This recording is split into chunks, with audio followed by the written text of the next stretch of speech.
దేవునామానికి స్తోత్రం కలుగును గాక. ప్రియులారు అందరూ బాగున్నారా? నేను కూడా బాగా ఉన్నానండి. మరి యూట్యూబ్లోను స్టాటస్లోను వీక్షిస్తున్నటువంటి ప్రతి ఒక్కరికి నా హృదయపూర్వక వందనాలు తెలియజేస్తున్నాను. మన సులువ ధ్యానాలు ధ్యానించుకుంటూ వస్తున్నాం కదా. అందులో భాగంగా ఈ రోజున మరి ఒక వాక్యాన్ని మీ మధ్యకి తీసుకొచ్చాను. మరి యోహాను సువార్త 18వ అధ్యాయము 14వ వచనంలో కైప ఒక మనుషుడు ప్రజల కొరకు చనిపోవుట ప్రయోజనకరమని యూదులకు ఆలోచన చెప్పాను అని మనం చూస్తున్నాం. చూడండి, ఇది ఒక ప్రవచనమని చెప్పవచ్చు. ఆ కైప అనేటువంటి ఆయనకు మరి అతనికి తెలియకుండానే ఈ మాట ఆయన నోటి వెంట వచ్చినట్లుగా మనం చూస్తుంటున్నాం. కనుక ప్రియులరా, ఒక మనుషుడు ప్రజల కొరకు ఎక్కడ వీలవుతుందండి? ఒక మనుషుడు ప్రజల కొరకు చనిపోవటం యుక్తము అంటే అది వీలవుతుందా? ప్రజలందరి కొరకు ఒక మనుషుడు చనిపోతే వీలవుతుందండి? వీలు కాదు. అందుచేత ఇక్కడ మనం ఆలోచించవలసింది ఏంటంటే, ఒక ప్రజల కొరకు ఒక మనుషుడు ద్వారా ఏ విధమైన ప్రయోజనము ఉండదు. అది కేవలము దేవుడైతేనే దానికి ప్రయోజనం అవుతుంది.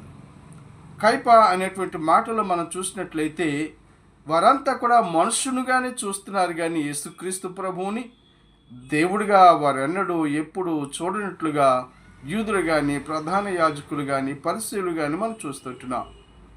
అయితే ప్రియులరా, ఇక్కడ అనేటువంటి మాటలోని యొక్క స్పష్టమైనటువంటి ఉద్దేశం ఏంటి అని అంటే, ఒక్క మనుషుడు ప్రజలందరి కొరకు చనిపోవడం యుక్తం అంటున్నాడు కైప గారు.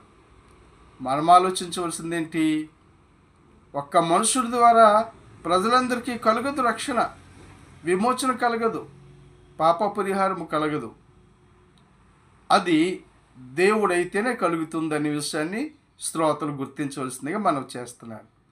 అందుచేత ఒక్క మనుష్యుడు ప్రజలందరి కొరకు చనిపోవటం యుక్తము అంటే ఆయన దేవుడయ్యే ఉండాలి, ఆయన పరిశుద్ధుడయ్యే ఉండాలి, ఆయన పాపరహితుడై ఉండాలి, పాపములలో చేరక ప్రత్యేకమైన వాడిగా ఉండాలి, ఆకాశం గుండా విడుచున్నటువంటి ప్రధాన యాజకుడైన ఇట్టివాడు మనకి సరిపోయిన వాడిని హెబ్రీ గ్రంథకర్త చెప్తాడు కదా.